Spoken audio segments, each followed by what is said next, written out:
Madam please madam. ഒന്ന് തുറക്കടോ. ഇവള്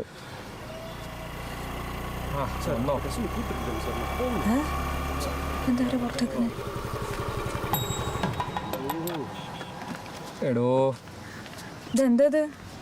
ഷോയാണ്. സാരി എന്തോ ലൂസായെന്നും പറഞ്ഞാൽ ശരിയാക്കാനായിട്ട് ഞങ്ങളെ പുറത്താക്കിയതാ. എന്നിട്ട് സെന്ററിലൊക്കെ ഇട്ടിരിക്കണു. ഒന്ന് ഇടപെടാവോ? എന്താ നീ മാത്രം അകത്തേക്കോ, അവനോട് പോകാൻ പറ. നിക്ക്. പെട്ടെന്ന് കയറ്. ലോക്ക് ചെയ്യ്, വേഗം ലോക്ക് ചെയ്യ്. എന്താ കാര്യം? 2 കാര്യമുണ്ട്. രണ്ടാമത്തെ കാര്യം ആദ്യം പറയാം. ഇവൻ മണ്ടനാ. വീട്ടുകാരറിയാണ്ട് നടത്തുന്ന കല്യാണമാണെന്ന് ഒരു ബോധവും ഇല്ല. ഫോട്ടോ എടുത്ത് ഫേസ്ബുക്കിൽ ഇട്ടിരിക്കാം. New beginning. ഇനി ആദ്യത്തെ കാര്യം, ഇവൻ കഞ്ചാവ് വലിച്ചു. ആ കോരങ്ങൻ. കോവിലിലെ കെട്ട് കഴിഞ്ഞാൽ ഞാൻ ബാത്റൂമിൽ പോയ ഗ്യാപ്പിൽ അവൻ്റെ ഫ്രണ്ട്സ് വന്ന് വിളിച്ചപ്പോൾ പോയതാ. പിന്നെ വന്നപ്പോൾ മുതലേ ഭയങ്കര സ്ലോ.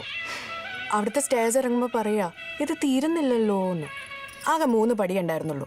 അതുകൊണ്ട് എനിക്ക് നീതി കിട്ടണം. ഇപ്പൊ ശരിയാക്കി തരാം. അമ്മേ തോന്നു. ഓക്കെ ആയോ? എല്ലാം ഓക്കെ? രഞ്ജൻ ഒന്ന് ഊതിയേ. ഒന്ന് ഊത്.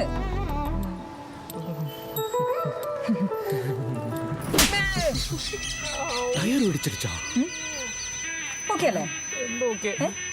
എന്നാ കേറ്. കേറ്. വലിക്കണ്ടായിരുന്നു. ആണോ പോലാം. സീക്രം. ഹാപ്പി ആണല്ലോ അല്ലേ? വേനച്ചോ?